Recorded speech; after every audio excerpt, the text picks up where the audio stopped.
Museu Nacional apresenta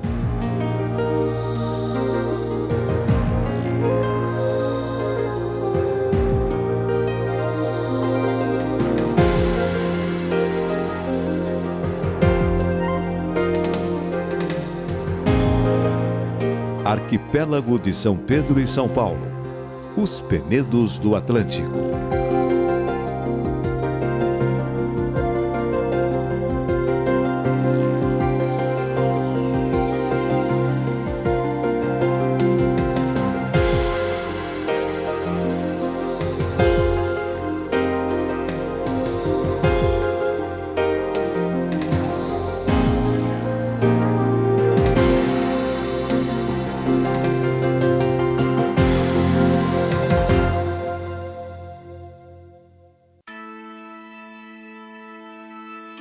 A bordo do Transmar, um barco pesqueiro de 19 metros de comprimento, 4 pesquisadores saem de Fernando de Noronha rumo ao arquipélago de São Pedro e São Paulo. A expectativa é grande, afinal estão a caminho de um local lendário e ainda pouco estudado. Ao anoitecer, o barco vai deixando Noronha para trás e a equipe tem a certeza de que ainda irá balançar muito até seu destino no Atlântico Norte. Serão 2 dias e 2 noites de espera até terra firme. Na chegada, o Transmar cruza com um navio da Marinha do Brasil, retornando de uma comissão de manutenção da Estação Científica do Arquipélago. Golfinhos nariz de garrafa dão as boas-vindas ao barco e o acompanham até bem próximo do arquipélago. Avistar estes minúsculos rochedos no meio da imensidão do oceano é uma mistura de emoção e alívio para os pesquisadores. Com 400 metros de comprimento, 20 metros de altitude, situado a cerca de 1.000 quilômetros da costa nordeste do Brasil, São Pedro e São Paulo é um dos menores e mais isolados arquipélagos do mundo. Sua formação rochosa de origem plutônica é extremamente rara e vem despertando grande interesse de geólogos desde o século XIX. Charles Darwin foi o primeiro pesquisador a desembarcar no local em 1832, ressaltando a importância científica dos rochedos. A posição geográfica e o isolamento conferem grande interesse biogeográfico ao arquipélago. Aqui são encontradas muitas espécies raras e endêmicas de animais. Até 1998, estes rochedos permaneciam inabitados e a maioria das pesquisas científicas desenvolvidas sobre o local havia sido feita por expedições estrangeiras. Muitas espécies novas foram coletadas e descritas por estas expedições e o material foi levado para museus dos Estados Unidos e da Europa. Desde 1998, com o surgimento do Programa Arquipélago e a implantação e ocupação permanente da Estação Científica, muitas coisas mudaram. Os Penedos de São Pedro e São Paulo tornaram-se arquipélago e diversas linhas de pesquisa nas áreas de biologia, oceanografia, geologia, engenharia de pesca e sismologia estão sendo desenvolvidas por pesquisadores de universidades brasileiras. Estes pesquisadores revezam-se em períodos de 15 dias no arquipélago. Com isso, além de ampliar o conhecimento científico sobre a biodiversidade marinha, o Brasil passou a garantir de forma incontestável uma zona econômica exclusiva de 200 milhas náuticas de raio em torno do arquipélago. Uma ação estratégica, tendo em vista o alto potencial científico e econômico desta região. São Pedro e São Paulo é uma importante zona pesqueira, onde espécies com alto valor comercial são capturadas. Junto ao arquipélago, os pescadores realizam a pesca de corso, arrastando anzóis com pedaços de peixe voador sobre a superfície do mar. Com essa arte de pesca, capturam principalmente atuns e cavalas. Ao largo do arquipélago utilizam o espinhel pelágico de superfície, no qual centenas de anzóis são distribuídos em dezenas de quilômetros de linha. Neste tipo de pesca, são capturados principalmente tubarões, espadartes e atuns. A parte emersa do arquipélago é um ninhal de aves marinhas.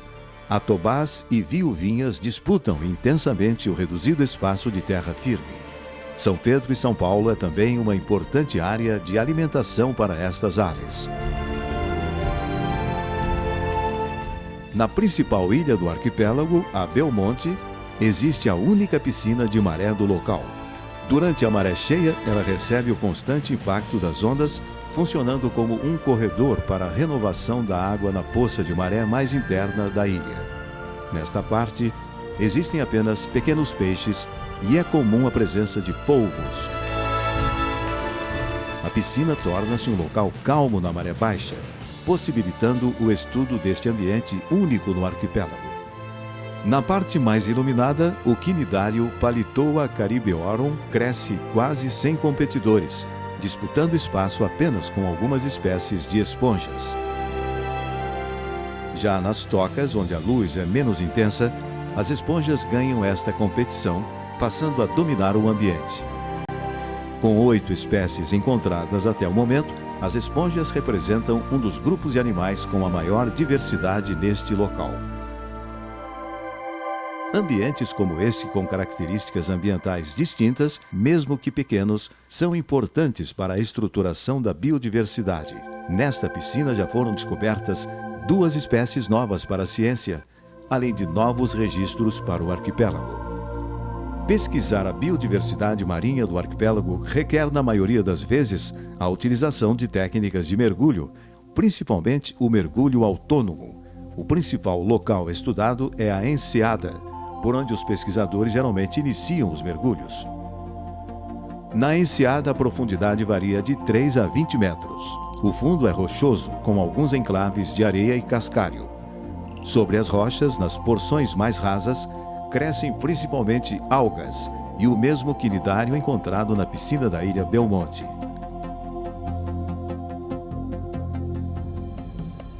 Assídeas como esta são comuns no arquipélago, sendo muitas vezes confundidas com esponjas. Anêmonas e outros quinidários também se destacam junto ao fundo. O poliqueto de fogo é um dos invertebrados que mais chamam a atenção no local, e suas cerdas brancas podem causar queimaduras. Um polvo faz sua toca entre uma rocha e o fundo. Durante o dia, as lagostas escondem-se dentro de tocas e, à noite, aproveitam a escuridão para caminharem tranquilas pelo fundo da enseada.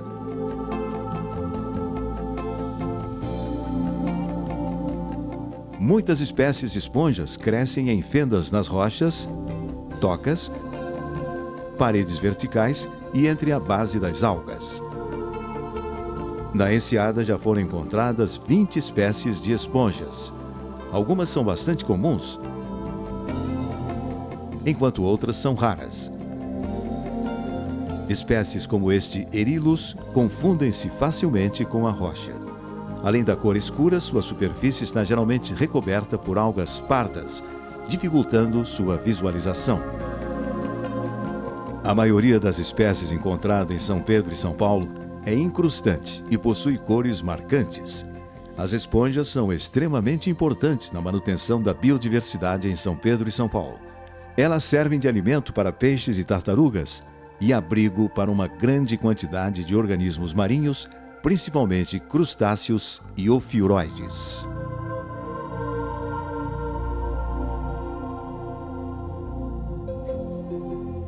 Desde 2000, pesquisadores do Museu Nacional vêm pesquisando a fauna de esponjas do arquipélago. Para isso, a coleta de material é um passo fundamental. Muitas espécies são incrustantes, dificultando a coleta e a análise do material.